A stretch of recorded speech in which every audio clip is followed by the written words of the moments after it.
Hello, everyone. Hey, let me know in the comments how you feel about dolls. That's right, dolls. I don't like dolls. They are creepy. Whether it's dolls, puppets, mannequins, scarecrows, anything like that freaks me out. And if those things freak you out as well, you are going to love this book. But let me know in the comments how you feel about those creepy little human-shaped objects with their dead eyes staring at you everywhere, because I don't like them. And as always, I want to remind you that I have some books for sale. You can check out my link down below if you want to purchase those. I have 2 horror anthologies and a standalone slasher comedy novelette if you're interested, and they are all down in the description. And also be sure to pre-order Ooze. Yeah, an anthology, Little Bursts of Body Horror. My story, Got You Too, will be included in that, along with 19 other great authors, and you don't want to miss out. It's coming out on March 1st, and the pre-order link is down below. All right, let's get on with the video. All right, so the book we're going to be talking about today is the brand new one from Grady Hendrix, and it is called How to Sell a Haunted House. And you might be thinking by the title, a haunted house. Well, I know what I'm going to get. But if you've read Grady Hendrix before, you know that he likes to take tropes of in the horror genre and twist them around, turn them on their heads, and make it something that maybe you're not expecting. And he certainly does that with this one. Last year, I think I read 3 books by Grady Hendrix. The Final Girl Support Group, The Southern Book Club's Guide to Slaying Vampires in Horror Store. And this one ranks right up there, I think, with whatever your favorite Grady Hendrix book is. This is fantastic, and I loved it. Basically, we have a woman. Her name is Louise. She leaves her little daughter at home because her parents died in a horrific car accident. And so she has to go back to her hometown and take care of that whole situation. The family involved, the other members of the family, they're kind of dysfunctional, Her and her brother are estranged. They don't talk. And when they do, they fight, they argue. They're always trying to one-up each other. It's a classic case of him being an underachiever. He's never accomplished much in his life, and her being an overachiever, kind of. She's always played by the rules, worked hard, studied hard to get where she is today. And growing up, she felt that her achievements were overlooked. Her accomplishments weren't appreciated as much because every time her brother Mark did something, no matter how small or mundane,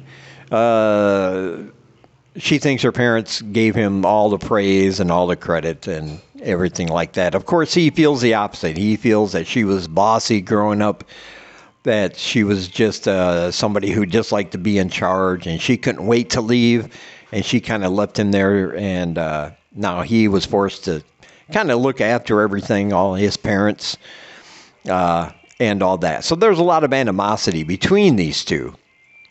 So it is a case of family dysfunction. But they also have the other members of their family who are still there, including a great aunt, their other aunt, and their cousins.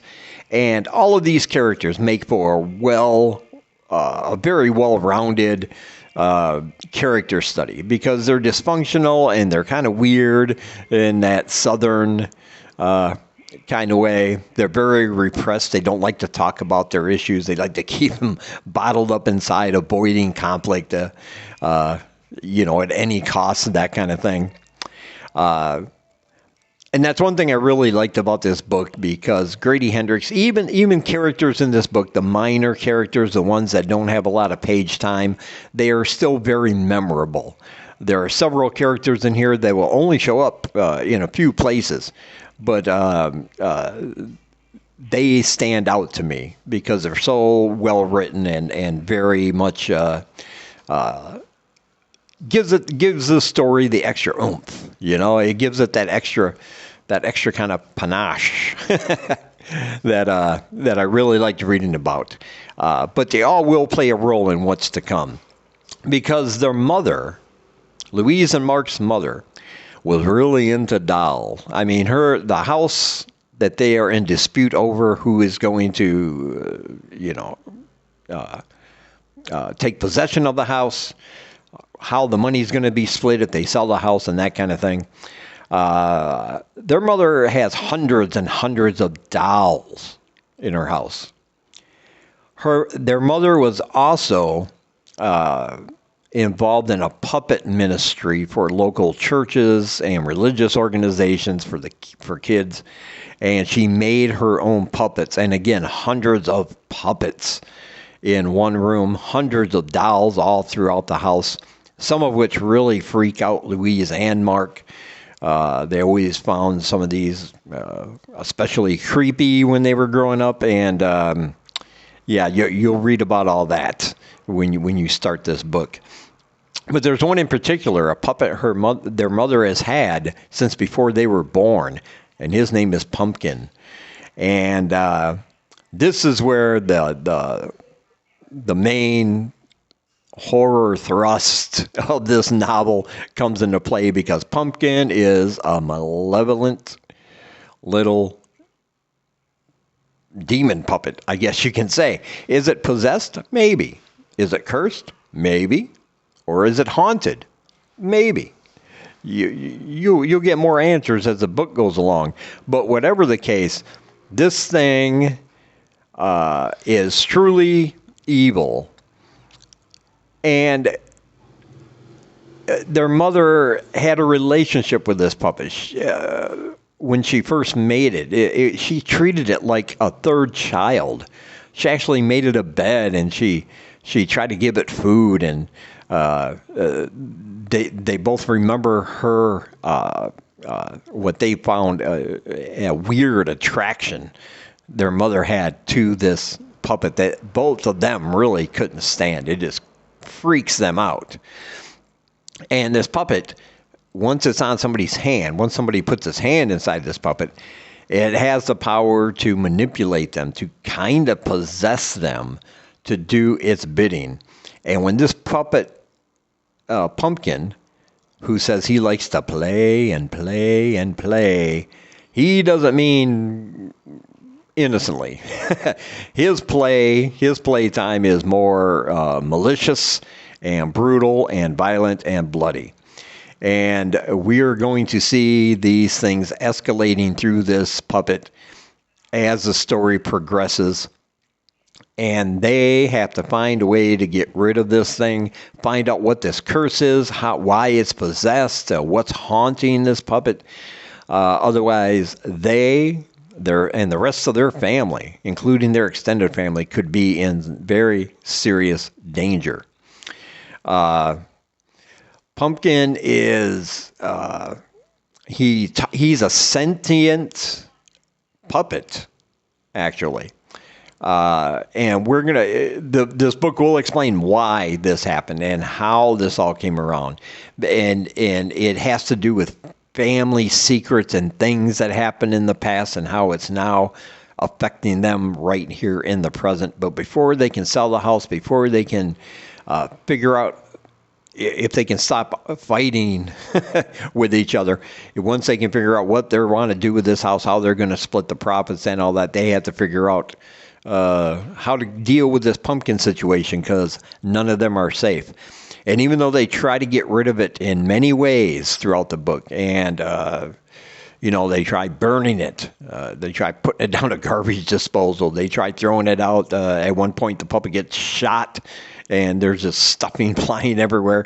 And every time they think they're rid of it, it comes back in like brand new condition from when they tried to get rid of this evil in their lives. So they have to figure all this out, and they're going to do that with the help of their extended family, but you'll have to read it to find out how that all comes about. But this story about family and dysfunction and with the thread through it of this evil puppet threatening their lives and the lives of their loved ones. It's just a great novel all the way through. And as always, they got that underlying dark sense of humor that Grady Hendrix has in all his books, which is really appreciated, because at one point you'll be chuckling at something, maybe laughing at something somebody says or does, but then the very next pumpkin's going to do something that'll just terrify you and give you a good old case of the creeps. Like I said, I don't like puppets and dolls and things. So this book was, especially for me, I thought it was extremely terrifying. And thinking about, oh man, this is why I don't have these things laying around, But yeah, he knocked it out of the park again. I absolutely love this book, How to Sell a Haunted House. You need to pick it up today wherever fine books are sold. And Amazon is one of those places, and I'll leave a link down below if you want to purchase it from Amazon. And I really think you should. This is going to be, I think, a contender for one of the best horror books of the year, in my opinion. Great characters, creepy storyline all throughout, and underneath it all is this family drama.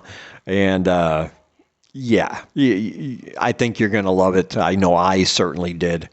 I highly recommend it. How to Sell a Haunted House. And as always, I want to say thank you for taking some of your time, spending it here with me. I really appreciate you guys watching. And until we meet again, keep reading spooky, my friends.